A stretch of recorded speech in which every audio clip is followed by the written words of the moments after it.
have Mayor Frey and then the police chief also on scene with information. I'm going to turn it over to the chief to provide an update and some of the details based on the limited amount of information that we have thus far this morning, and then I will provide some comments myself. Chief.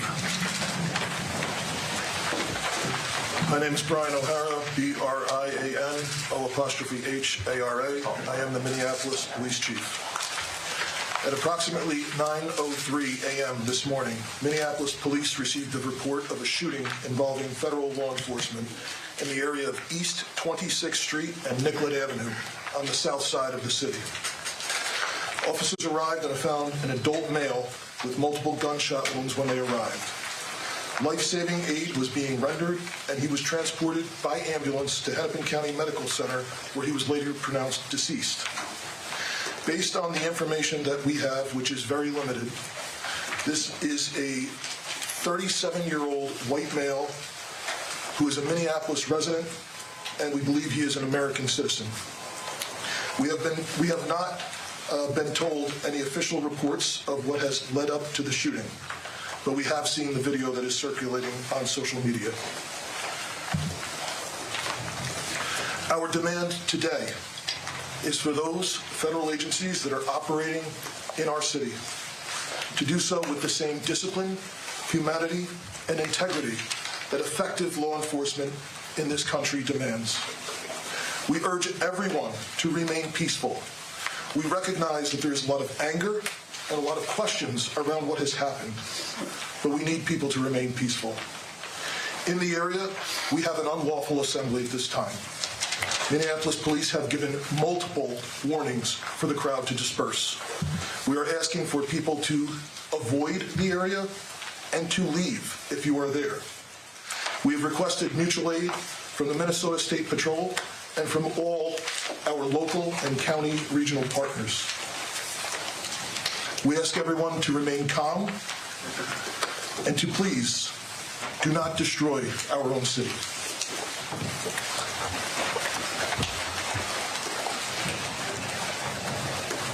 I just saw a video of more than 6 masked agents pummeling one of our constituents and shooting him to death.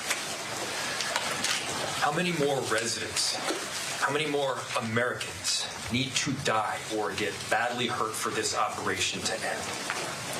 How many more lives need to be lost before this administration realizes that a political and partisan narrative is not as important as American values? How many times must local and national leaders must plead with you, Donald Trump, to end this operation and recognize that this is not creating safety in our city? As you'll hear from Director Sayre in just a second, we have seen these kinds of operations in other places, in other countries, but not here in America. Not in a way where a great American city is being invaded by its own federal government. I'm done being told that our community members are responsible for the vitriol in our streets. I'm done being told that our local elected officials are solely responsible for turning down the temperature. Just yesterday, we saw 15,000 people peacefully protesting in the streets, speaking out, standing up for their neighbors. Not a single broken window, not a single injury. Those peaceful protests embody the very principles that both Minneapolis and America was founded upon. Conversely, the mass militarized force and unidentified agents who are occupying our streets, that is what weakens our country. That is what erodes trust in both law enforcement and in democracy itself.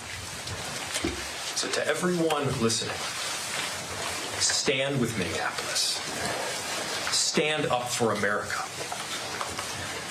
Recognize that your children will ask you what side you were on. Your grandchildren will ask you what you did to act to prevent this from happening again. To make sure that the foundational elements of our democracy were rock solid. What did you do to protect your city? What did you do to protect your nation? This is not what America is about. This is not a partisan issue. This is an American issue. This administration and everyone involved in this operation should be reflecting. They should be reflecting right now and asking themselves, what exactly are you accomplishing? If the goal was to achieve peace and safety, this is doing exactly the opposite. If the goal was to achieve calm and prosperity, this is doing exactly the opposite. Are you standing up for American families right now, or are we tearing them apart? The invasion of these heavily armed masked agents roaming around on our streets of Minneapolis, emboldened with a sense of impunity, it has to end. This is not how it has to be.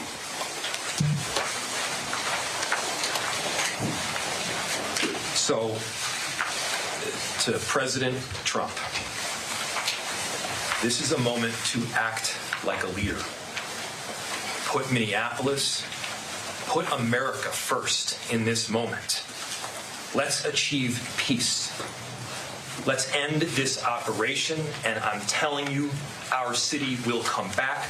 Safety will be restored.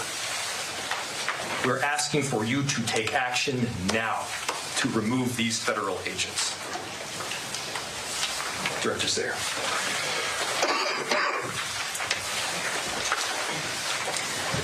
My name is Rachel Sayre, and I am the Director of the Emergency Management Department for the City of Minneapolis. I took this job to keep us safe because I live here, and this is my community. We are doing everything we can to mitigate the impacts of this terrible situation. The city's Emergency Operations Center continues to be activated, as it has throughout the surge in federal agents over the last few weeks. We are tracking impacts and coordinating the city's response to this situation, which is having profound repercussions in our community. I can't underscore enough how much Operation Metro Surge is impacting our city. Families with loved ones detained and those who are afraid to be in public lest they become targets need help accessing the most basic necessities like food, housing, and rides to school. Businesses are shuttering and our local economy is severely impacted, which means families are suffering just as we were rounding a corner in our recovery. Many of our Minneapolis residents, my neighbors, my friends, my community members, are ceasing participation in public life, afraid to even go to the doctor. In response, the city enterprise continues to utilize our entire emergency apparatus.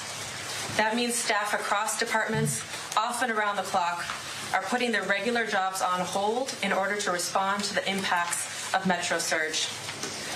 I want everyone to know there are numerous resources available to community members right now. We have mental health help available. We have food assistance, housing and rental assistance, legal help. We are sharing information about what to do if you are exposed to tear gas, pepper spray, or other chemical agents.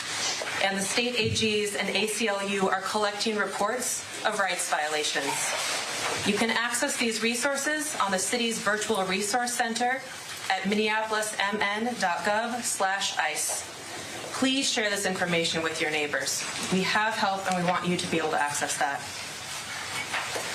My background is in international humanitarian response in conflict zones in Yemen, Haiti, Syria, Iraq, and Ukraine. What I've seen here is what I've seen there. A powerful entity violently and intentionally terrorizing people, making them afraid to go outside so they can't earn a living, so that kids are forced out of school. This has a lasting generational impact. People can't plan a single day of their lives because they don't know who is around the corner and if their family member or neighbor is about to be taken away. In these times, you see both the best and the worst. The worst is the terror and the feeling of helplessness. The best will continue to be our community's response. The way we are showing up for each other, that is in the absolute worst of times. We're showing up for each other in the absolute worst of times. I'll turn it back to the mayor. Thank you. We'll open it to questions. We are seeing an incredible volatile situation unfolding right now around that scene. Is there any communication right now between local and federal law enforcement or cooperation, or where do those efforts stand to try to calm what's going on down there right now? I'll turn it to the chief to answer. So the question was, there is an incredibly volatile scene in South Minneapolis right now, and the extent of communication with law enforcement agencies. We have established a command post that is led by Minneapolis Police, and there are representatives from all of the regional, local, county, and state organizations. We have had communication with Homeland Security, but they have not been able to provide us any specific details around the incident itself. We are responsible for ensuring the safety of people on the streets of our city, and we are doing everything that we can to maintain the peace right now, led by Minneapolis Police, but with the help of the Minnesota State Patrol, Hennepin and Ramsey County Sheriffs. Several suburban towns are in the city helping us with 911 calls. We have done an emergency recall of all sworn personnel back to duty. And we are working with the fire department right now to ensure that 2 small fires that were started in the area are safely extinguished. But again, we need everyone to avoid the area if possible. And the people who are in the area, we understand your frustrations. This is not sustainable. But we need people to leave the area at this time. Is the National Guard involved? We have communicated with the National Guard. They have been on standby for several days. And we have ensured the National Guard, as well as all of the local law enforcement partners, are aware of the situation. Chief and Mayor, if I can ask you, this is a statement from Tricia McLaughlin, spokesperson for DHS. She said in her statement, an individual approached U.S. Border Patrol officers with a 9mm semi-automatic handgun. Seen here, they showed a picture of it. The officers attempted to disarm the suspect, but the armed suspect violently resisted. More details on the armed struggle are forthcoming. Fearing for his life and the lives and safety of fellow officers, an agent fired defensive shots. Medics on the scene immediately delivered medical aid. Is that what happened? So Minneapolis Police, the question was, you read a statement from DHS saying that a weapon was presented and there was attempts to disarm the person. Again, like I stated earlier, Minneapolis Police, as well as our supervisors, our watch commander, responded to the scene. We were not provided any public safety statement around the incident, what happened. We have since seen a video that is circulating online, like thousands of other people have at this time. So we do not know what happened prior to the recording that is online right now. I immediately called for the Minnesota Bureau of Criminal Apprehension to respond, to conduct an investigation. They are on the scene. I believe the FBI is on the scene as well. But I think the video speaks for itself. What I can tell you is we have identified this person, 37-year-old white male, resident of the city. The only interaction that we are aware of with law enforcement has been for traffic tickets, and we believe he is a lawful gun owner with a permit to carry. Chief, can you clarify, was MPD cut out of this investigation? Has the BCA been cut out like we've seen from the 2 previous shootings? The question was, has MPD been cut out of the investigation, and has the BCA been cut out? As I stated, I immediately requested the BCA to respond. It's my understanding that they are on the scene. I have not heard anything otherwise.